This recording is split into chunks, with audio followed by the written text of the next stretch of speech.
বাজারের প্রত্যাশার সঙ্গে যুক্তরাষ্ট্রের সবশেষ মূল্যস্ফীতি সামঞ্জস্যপূর্ণ হওয়ায় টানা দ্বিতীয় দিনের মতো বেড়েছে মূল্যবান ধাতু স্বর্ণের বাজার। আন্তর্জাতিক বাজার বিশ্লেষণকারী মার্কিন প্রতিষ্ঠান দ্য ট্রেডিং ইকোনমিক্সের তথ্য, সকালে বিশ্ববাজারে প্রতি আউন্স স্বর্ণ বিক্রি হয়েছে $৪,০৮৭.১, যা গত সপ্তাহের তুলনায় প্রায় ১.৫৬% কম।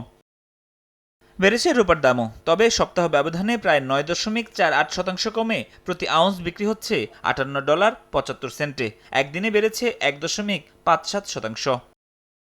২ দিনে বেড়েছে কপারের দামও, ১.১৫% বেড়ে প্রতি পাউন্ড বিক্রি হচ্ছে $৬.১৪। তবে সপ্তাহ ব্যবধানে কমেছে ২.৮৯%।